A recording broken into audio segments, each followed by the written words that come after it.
rhinox. Maximize!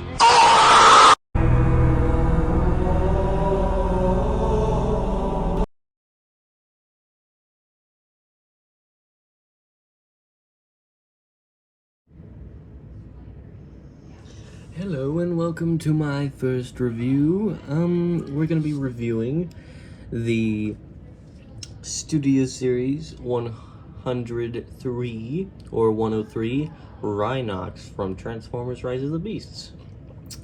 Here we have the box. You can get, I'm gonna move the light. It is very nice looking, has a good CGI render.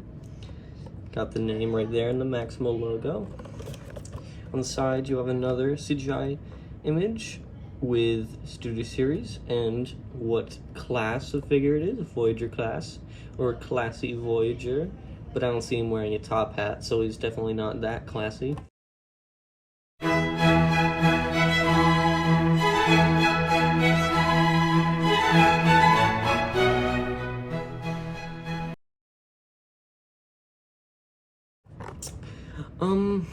Then we have the back with some more CGI renders of the figure looking awesome, especially with that sledgehammer right there. And we have more of these warnings. Transforms in 28 steps. You can see the background right there, sneak peek. Side, another CGI render, that looks awesome. Autobot logo, Autobot logo. Also saying that's authentic. And if we open the box, you can pull out that stand, and also for some reason on all these Rise of the Beast boxes I've always got, there's always like a crack here for some reason. But move the light. It has the opening to the tomb scene in the movie, spoiler warning, but I already kind of spoiled that. So Rise of the Beast right there, the image. Back's just plain cardboard, Studio Series on the side, number, authenticity. So, pardon me, the box is very nice looking. You can see some more detail on the CGI render, but it's very nice box.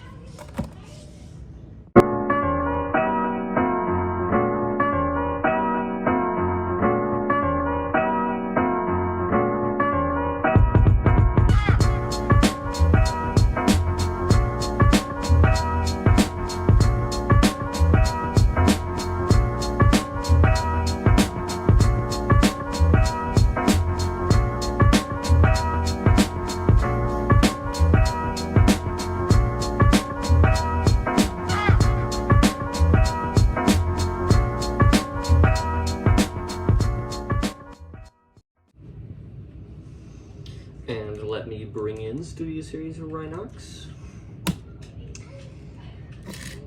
Here he is in all of his glory. He looks a bit short on the camera right now, but that's mainly just because I have it in a higher up area. I'm gonna start off with some of my nitpicks about the figure, and then I'll get into all the amazing things about this figure, because there's a lot. First thing is, this is more of a nitpick about people than the figure. A lot of people complain about the paint, like not a lot of people, but they think it's lacking, but I think it's completely fine. The only thing I can really complain about the paint is that it isn't the best rust effect we've ever seen. I have seen better, but it's fine, I don't really care. Second nitpick about the figure, so these, which bring out, you know, the hooves for transformation, are kind of loose. You can just flick it. Doesn't tab in very well. Third thing, the legs. They're a tad loose, so that's probably just a thing on my copy. But just something that I can complain about the appearance of the figure. I think the lower part of the legs, these bits, could have been a bit longer, because I just think it comes off a bit odd. It's more odd in person than it is on camera. But the sculpting and detailing, like, take a look at this arm. Look at that. That's nice. And if I lift up the shoulder pad, there's even more there. Some there. And look at the legs, that tail, look at all that. It's very nice. So let me get some comparisons. Let me grab, let me grab Earthrise Starscream, specifically Coronation Starscream, through Series 86. I personally like this figure, but a lot of people don't, and I can see why, but this is him next to him. Around the same size. Rhinox is a tad bigger, and they both kind of have weird things in the back. Next, we have another War for Cybertron mold, but this is, you know, in Legacy. Legacy Clampdown. This figure's great. I love this figure. It's awesome. Very simplistic transformation, and the paint job is very nice. Looks simple. And this, like the other figures here, it's very posable. You should get this guy. But with this guy, time for some articulation. If you lift up the shoulder pads, you can get that much from the top, swing out that much, swing out that much. Got swivel here, pretty tight. Wrist swivel, not waist swivel. The head is very tight and kind of hard to grab onto. Sorry. But it can go that much. Cannot look up very far. Can look down a decent bit, I guess. If you lift up the tail back here, uncompromised 360 motion. Legs. Can spread that far. Can kick. High kick. Very nice. Can go back that far. Very nice. Knees. Actually, hold on.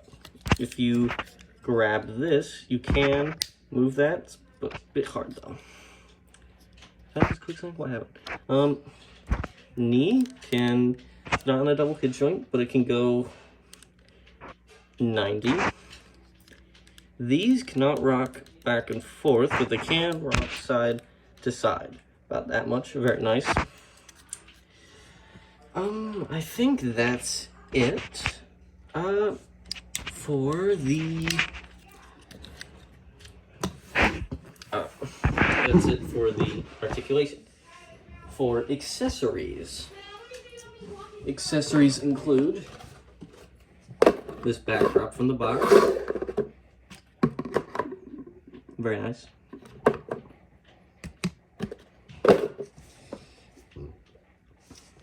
His hammer. Very nice. Look at that. All the sculpt. Very nice looking at the top.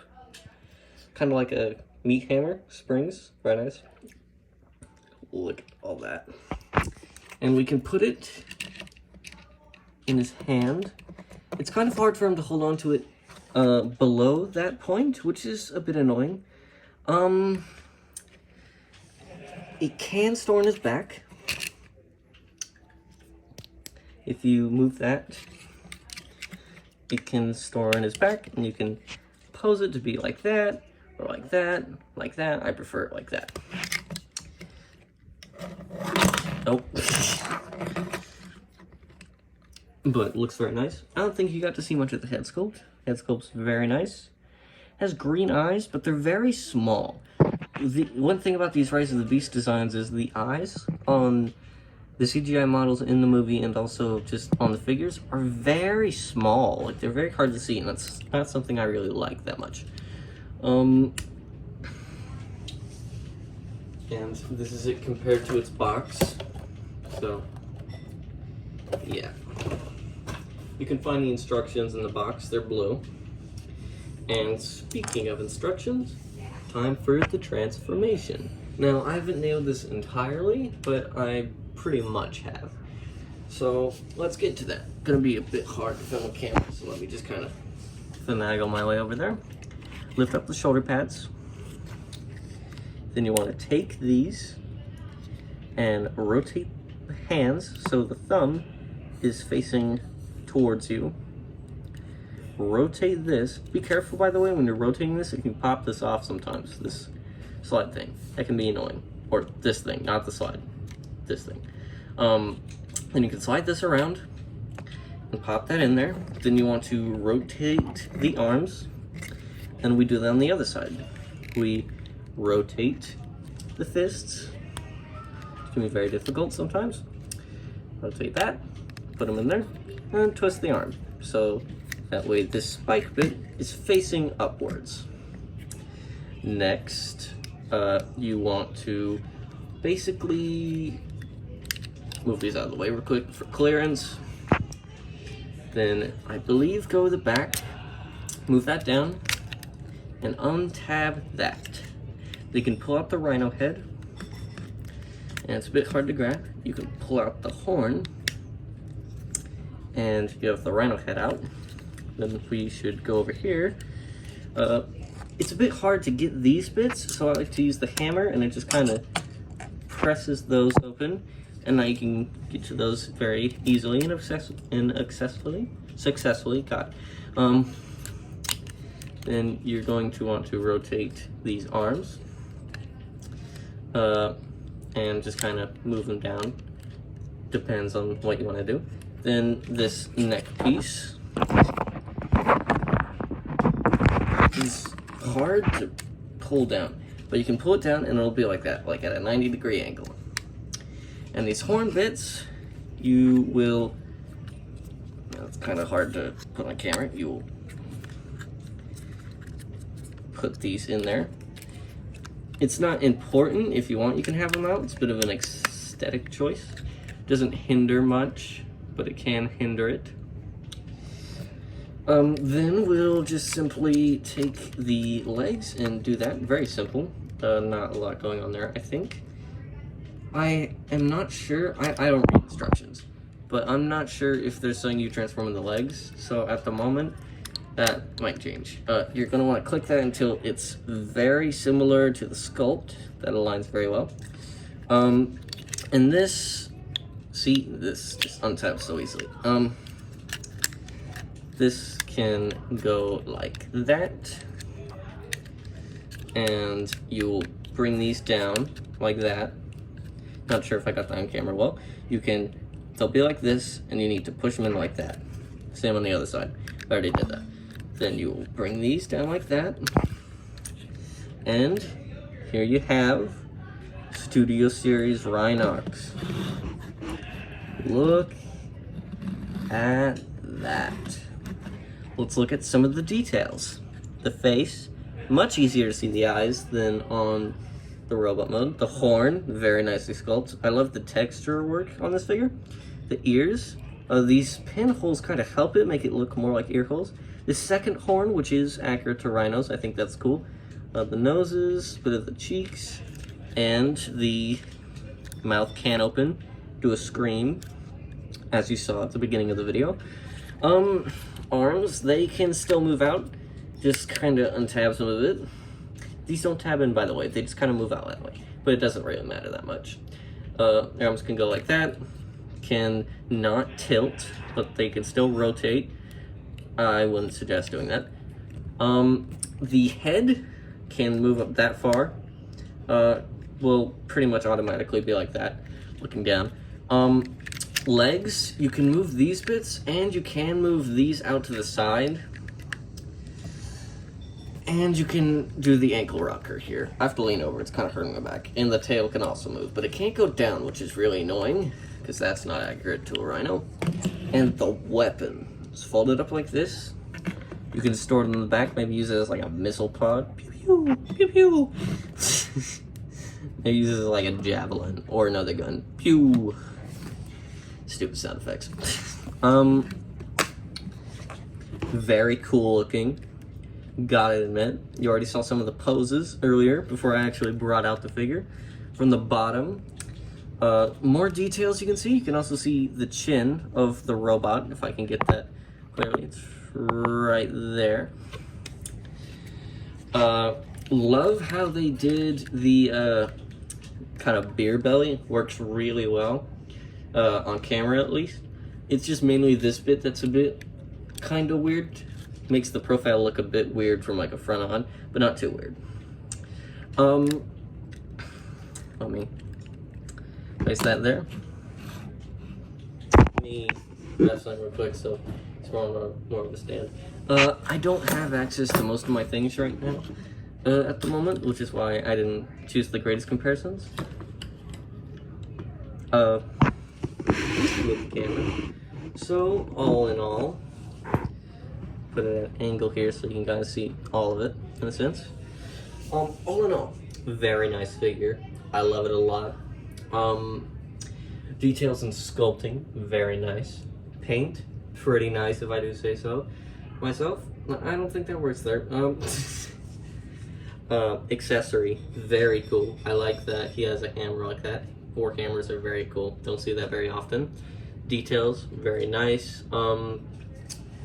I do look forward to getting other Maximals from the Studio Series line. At the moment, I only have Air Razor and now him. I am looking forward to getting to the Primal, Studio Series Primal. When I first saw the product shots for that, shots, I thought the legs looked a bit weird, and watching another reviewer's review, they did look a bit weird when he was on the, gorilla pose. Robot mode's very cool. Very engineered very nicely. Sorry, I'm getting on a rant. All in all, very nice figure. I do suggest you get it. Have a good day, and bye. Wow.